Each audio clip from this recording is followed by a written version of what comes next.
What's up, everybody? Roger and James here from the DisKingdom Podcast. In this episode, we're going to be talking all about our thoughts on the recent Marvel Black Panther movie. We're going to be sharing our thoughts. There will be spoilers, so if you haven't seen the movie and you want to stay away, but I'm going to be honest, there really wasn't anything. I can't really think of much that there's much to spoil if you've seen the trailer.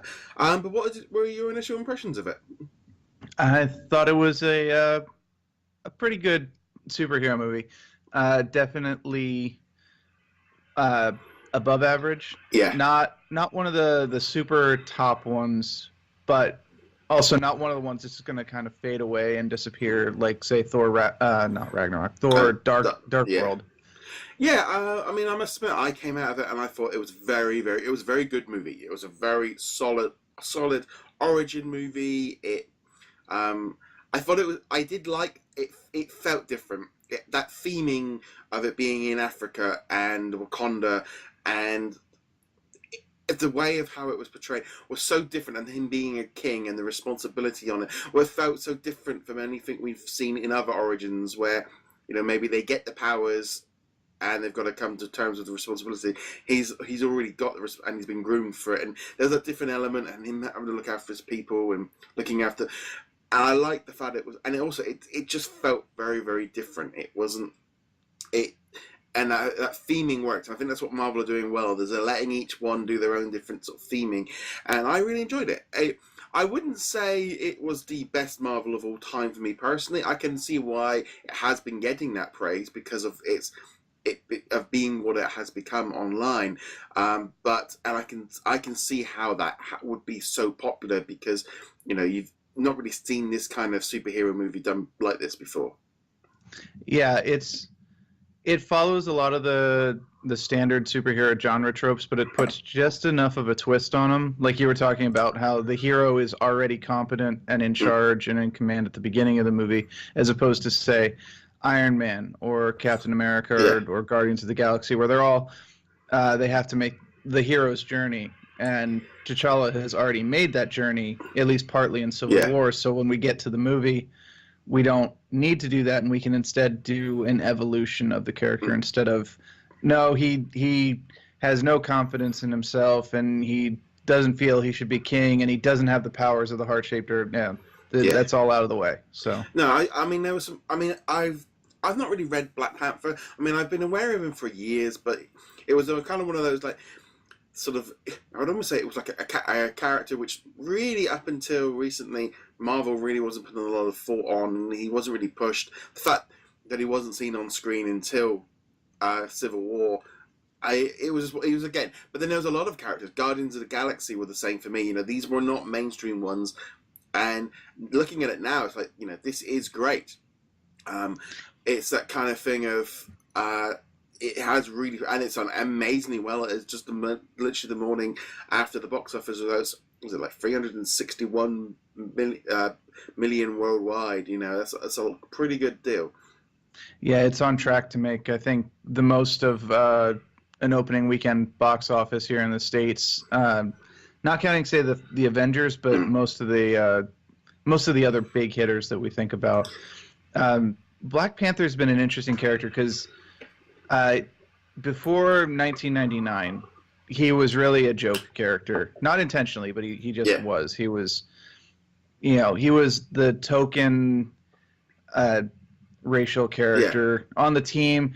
Some writers wrote him a little bit better than that. Some writers didn't. And it wasn't until 99 when he got his own series that he really started to develop into the character we know now. He was regal. He's a king. There was a writer, and he said, no, he's an Avenger second. He is a monarch first, and it started turning a lot towards politics. And although this movie takes a lot from that run, it doesn't take any specific stories. It's more the ideas, like the character of Zuri, the Dora Milaje, the stuff like that.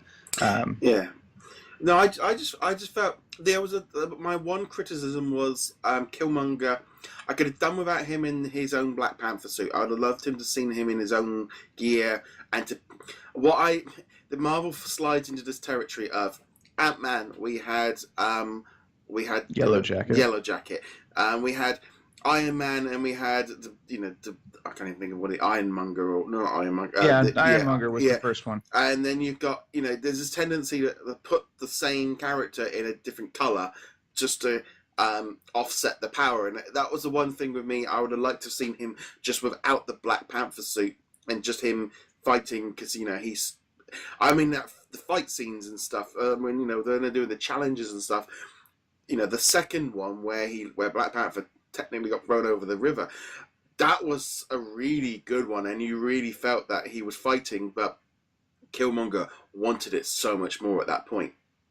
Right, and you mentioned the whole mirror image kind of like Yellow Jacket and Ironmonger, and that's unfortunately that's just part of the superhero thing. More often than not, the arch villain or the villain that we most associate with the character is going to be an opposite version of them.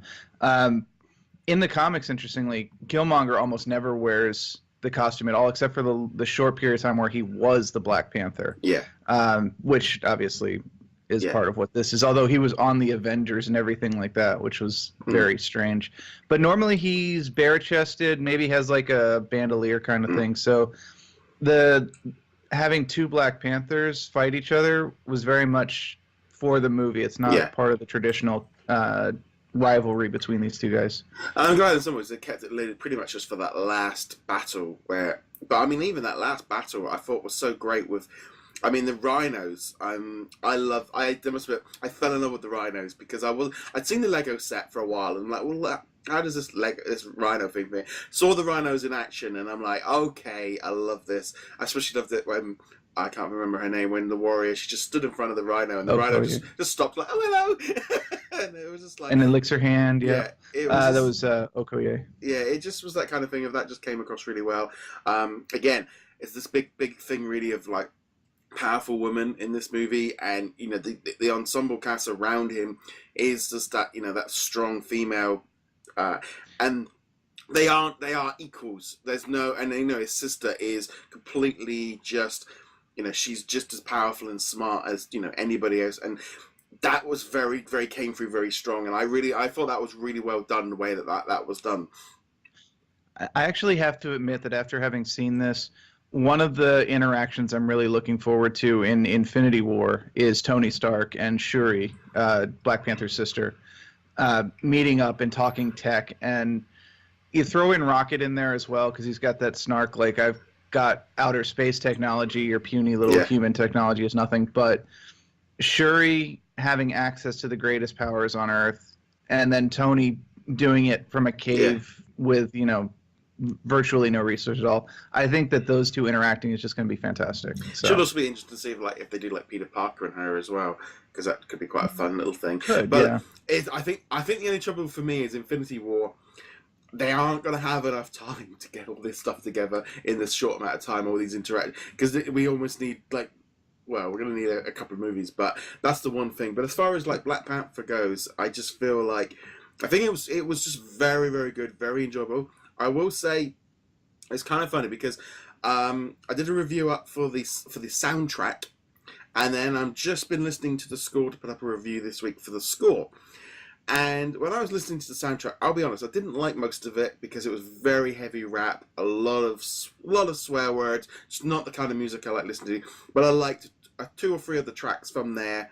I think from the Stars and I think there's Prayers, both of which feature prominently in the movie. And then there's another one of the tracks that was used in the car chase, and it was kind of odd because literally I think it was like I don't think I heard 8 or 9 of the tracks off the soundtrack in the actual album. The score, on the other hand, is where all the music actually from them. It was very, I think, because I'd gone in that kind of thing. Because usually I've gone in listening to a soundtrack before a movie, so you're kind of familiar with it. It's like, whoa, hold on, none of this is in here. I actually didn't notice most of the soundtrack. Obviously, when they were actually playing songs, like Claw gets into the car, and it's like, oh, let's have some music for this chase scene, and he pops some music in, but. The soundtrack, the actual OST, didn't really notice it that much. No. But that's not necessarily a bad thing, because I noticed the soundtrack for Thor Ragnarok a lot in that movie, to the point where I was like, dial it back, I get it, or we get it, it's 80s synthesizer nonsense, please just stop. Yeah. So I didn't get that with the Black Panther. It's also, I mean, that's the other thing. It's like to go on from the Thor Ragnarok sound to Black Panther sounds. The sound of the movies are so different. They couldn't be any more apart. And I just felt, again, that all helps with that theming of just what they're doing. And overall, I just felt this was a really good, solid superhero movie that I really would say go see it. It's fantastic. There's a reason why it's done so well, and I think it's going to continue to do well for a few more weeks because we haven't got any more superhero ones out for a while. But this is again showing you how the Marvel Universe has allowed so much more expansion. I mean, the idea we never would have seen this 15, 20 years ago. The idea of what we're seeing now in these Marvel movies. No, and I think that's one of the things that we need to keep in mind is that Marvel and to a smaller degree, Fox, are starting to show us what you can do with the superhero framework. It doesn't have to be a retread of Iron Man over and over and over again like we had for those first couple of years after it came out. And between this and Logan and Wonder Woman over on the DC side, we're starting to see this just spectrum of stories that can be told. It doesn't have to be a traditional superhero, even though it definitely, this one, more so than perhaps the other ones, does have the traditional like superhero back and forth. But it's also got this political story and natural resources story. And is it your responsibility, if you have this power, to share it with everybody else, or do you hide it to protect it because you know what everybody else is going to do with it, namely blow up the planet? So interesting stuff. Yeah. So no, I'm really excited about this one. In some ways, it's an odd one because thinking now that Infinity War is next, I was a little bit, and I mean, end clip train ends. There wasn't really anything of any consequence. I felt like in the after scene credits, something with Winter Soldier, that was it. And generally, as a whole, I felt that that's didn't really set up much more for Infinity War, which I was expecting a little bit more. Because whereas Thor Ragnarok sort of ended and it's like, okay, we're getting ready for Infinity War. This was like, this could have been fitted in 4 years ago, or just after Civil War, and it really wouldn't seem to have made any impact at all. Yeah, you could have stuck this in anywhere. I was expecting like an Infinity Gem sequence because we already know that Wakanda is going to be a major focus point of at least the first Infinity War movie.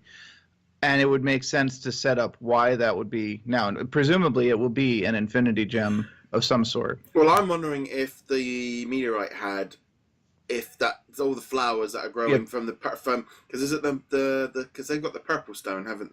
Because I think that's the one we're missing, isn't it? It's possible it's the life gem. We're not sure. So there's something in Wakanda, but they didn't set it up, which I think is a little disappointing, especially since we know Winter Soldier is coming. We know since Civil War, that's the whole point of putting him in stasis in Wakanda. It wasn't a necessary. Well, okay, almost none of these shots are necessary anyway. But it wasn't like that. Oh, I can't wait for the next one because I saw this little glimpse of it. It was, oh well, okay, Winter Soldier's awake. Cool. Yeah. He doesn't have an arm yet, but still. No, it's like I said, it's going to be interesting to see where we go on for me because it's that idea really that kind of the next big one has got everybody in it. It's just going to be good. But Black Panther then at the same time just took everything back to basics, back to core, and showed how to do. Because it was an origin movie, but it was done very differently. Yeah, it was not the rags to riches story. No. It was riches to riches. Riches to riches, but also coming to terms with your new responsibility while also having at least a little bit of a chance to mourn your father. And then also the old nugget of your father wasn't as perfect as you thought he was. Yeah. So no, it's really good. I really did enjoy it. Again, I'm not going to put it on the top, but it's definitely in the top sort of 3 or 5 ones right now. Because I think there's always that thing in there. Every time and I do think Marvel are doing this. They keep topping themselves.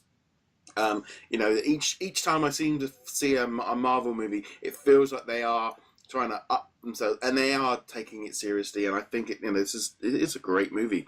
But we'd love to know what you guys think. Let us know in the comments below, or get in touch with us on social media. Love to know your thoughts. Go check us out over at DisKingdom.com. You can find us on all the social medias, and you can also like, subscribe, and also follow us on whichever video or audio platform you are watching or listening this on. So, James, where can they find you?